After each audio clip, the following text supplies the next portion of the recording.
कांग्रेस नेता राहुल गांधी के नेतृत्व में चल रही भारत जोड़ो यात्रा का आज अजमेर में आगमन हुआ।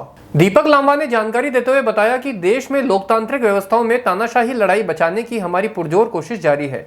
वहीं कर्नाटक में चुनाव में भी भारत जोड़ो अभियान की टीम ने यदुलू कर्नाटक के नाम से कार्य किया था और इस सिलसिले में आगे बढ़ते हुए आज हम राजस्थान में आए हैं। नवंबर में होने वाले चुनाव के सिलसिले में लोगों से मुलाकात कर रहे हैं। वहीं 20 विधानसभा में भारत जोड़ो कोऑर्डिनेटर नियुक्त किए गए हैं। इन कोऑर्डिनेटर्स द्वारा संविधान के पक्ष में लोगों को जागरूक करने का काम किया जा रहा है। मिजोरम को छोड़कर 4 राज्यों में हमारे द्वारा केंद्र स्थापित किए गए हैं। वहीं अजमेर में आना इस सिलसिले का एक हिस्सा है और हम अगले 5 दिन तक लगातार अलग अलग संभाग में जाकर 25 सीटों पर लगातार काम करेंगे। हम लोग पिछले फरवरी से भारत में हमने एक एजेंडे पे काम करना शुरू किया जिसका नाम है भारत जोड़ो अभियान। आपको याद होगा देश में एक ऐतिहासिक भारत जोड़ो यात्रा हुई, उसमें भी सिविल सोसाइटियों ने अपना योगदान दिया, साथ साथ हम चले और कन्याकुमारी से कश्मीर तक हमारा एक जत्था सिविल सोसाइटी का भी भारत जोड़ो यात्रा में शामिल रहा। उसके बाद ये देखा गया कि देश में जो लोकतांत्रिक व्यवस्था है उसके लिए कहीं ना कहीं तानाशाही और संविधान बचाने की लड़ाई पुरजोर तरीके से हम लोगों ने उठाने की कोशिश की और उसी कड़ी में कर्नाटक का चुनाव भी आया।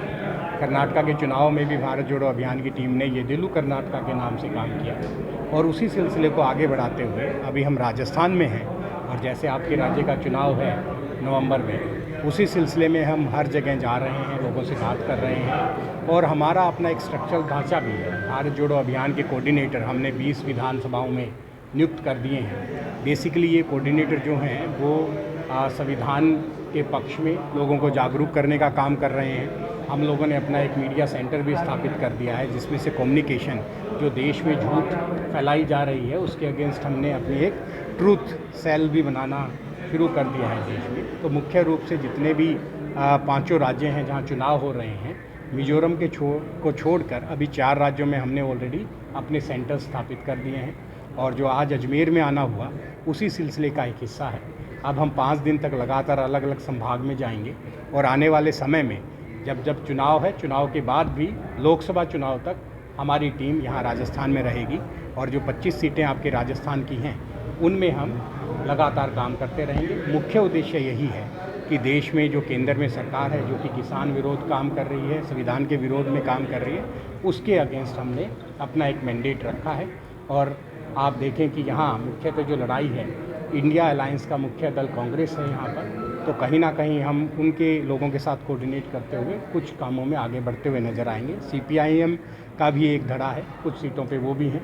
तो हमारा एकमात्र उद्देश्य है कि जहाँ BJP को जो हराने में सक्षम हो उसके साथ भारत जोड़ो अभियान की टीम काम करेगी और जनता के बीच आने वाले लोकसभा चुनाव तक, विधानसभा के बाद भी यही रहे। हम यही कह रहे हैं कि देश में जो भी आज आप देखें देश की हालात, चाहे किसान चाहे नौजवान, सब जगह महंगाई, इस तरह के जो मुद्दे हैं, अहम मुद्दों के ऊपर भी हम काम करवाने की कोशिश में लगे हैं। आपको ध्यान होगा अभी हमने जयपुर में 8 तारीख को एक किसान मांग सम्मेलन रखा था जिसमें संयुक्त किसान मोर्चे के नेतागण भी शामिल हुए थे और जो किसानों के मुद्दों की मांग थी वो हमने CM राजस्थान के सामने भी रखी और उन्होंने काफ़ी सारी मांगों को मान लिया और 1125 करोड़ रुपए का एक राहत पैकेज जो आपके हनुमानगढ़ और गंगानगर के किसान हैं उनके लिए रिलीज़ किया है। तो इस तरह हम लोग चाह रहे हैं कि आने वाला हर चुनाव देश में, चाहे राज्य का है चाहे नेशनल आम चुनाव है, वो सारा की सारा आपका मुद्दों पे आधारित हो, ना कि हिंदू मुस्लिम और जो सुपरफिशियल मुद्दे हैं उनसे हटकर हम चाह रहे हैं कि चुनाव में असली मुद्दों के ऊपर लोग वोट डालने की कोशिश करें। जी, मुझे लग रहा है कि अभी उनकी इंटरनल मीटिंग्स चल रही हैं और जैसा जो इलेक्शन कमीशन ने शेड्यूल दिया है 6 तारीख तक नामांकन का दिन है, तो मुझे लगता है 3-4 दिन में आपकी सभी दलों की, मतलब सिर्फ कांग्रेस की नहीं, CPIM की भी और उसके अलावा BJP तो अपना काम हमारे विरोध में जो कर रही है वो करेंगे ही। तो मुझे लगता है कि 1 तारीख तक सारी स्थिति क्लियर हो जाएगी।